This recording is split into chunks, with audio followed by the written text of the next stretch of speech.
So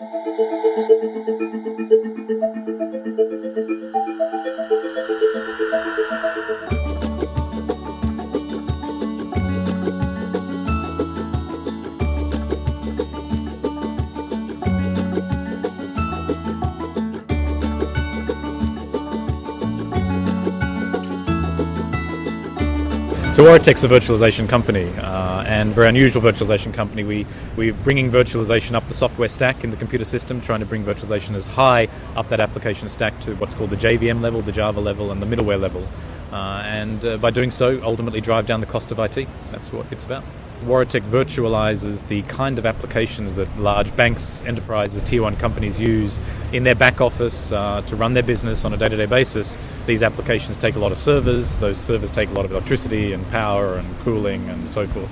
And so anything that can reduce the footprint of those servers, make them take up less space, less resources, is a great big driver for these businesses, and that's what we do.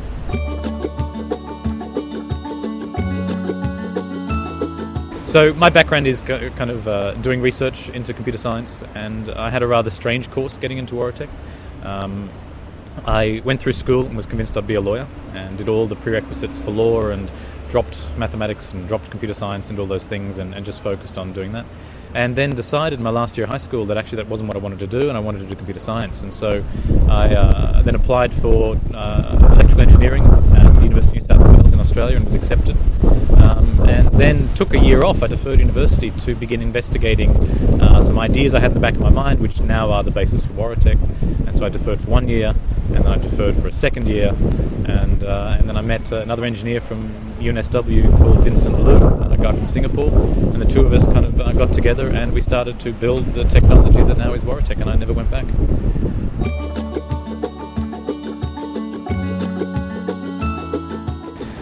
Wow, that's a journey. So, when you have the idea of technology and innovation, it's a great big gap bringing that to market that people can use, and particularly for the kind of technology space that we were in, Waratek, our target audience and our user groups are organizations, enterprises, banks, telecommunications companies, retail.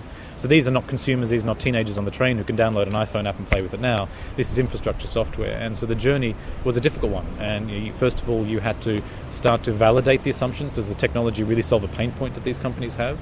And where do you find those kind of checkpoints to validate? Because are you solving a problem they have or they don't have? And then when you start to get that starts to drive interest from investors and from vendor sponsors and other groups who then want to see you succeed and start that long journey of bringing that technology to something that an enterprise can use. Key there is bringing in the right people into the company, recruiting the right people. So it's been a very important part of Waratek's commercialization strategy of the last 18, 24 months to onboard and bring in executives, chief executive, business development directors, sales guys who have 10, 20, 15, 25 years of experience either growing tech companies in this particular space of enterprise IT or selling into large organizations where they know the sales cycles are 6, 9, 12 month sales cycles and know what to do. They've done it before. And ultimately, that's the only way you can crack these big companies, these big customer accounts, is you have to have someone that's done it before.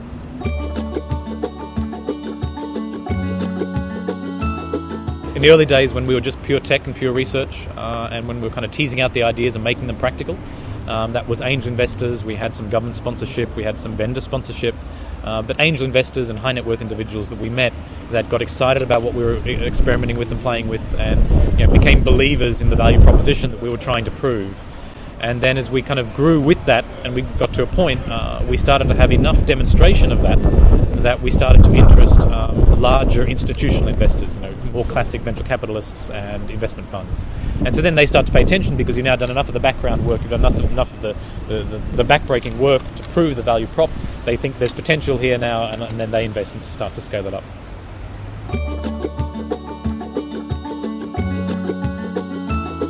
We tried, and we made a try very early on to see whether or not we could license the research technology or engage in a commercial relationship with large vendors with the research technology we had without us taking the step of productizing it.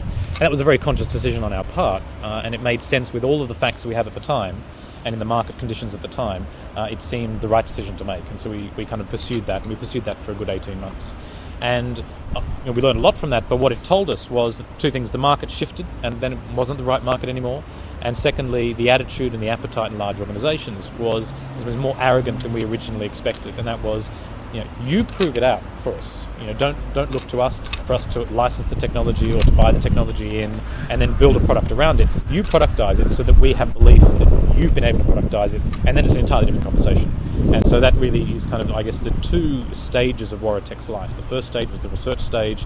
We had commercial discussions. Is there a potential to build a business just as a licensing company, or a sales company selling the IP? And then as we got feedback and we understood that, then it kind of shifted to, all right, we need to be the guys that productize this. We need to turn this into something real. And then that was the second life stage of Waratek as we started to grow that.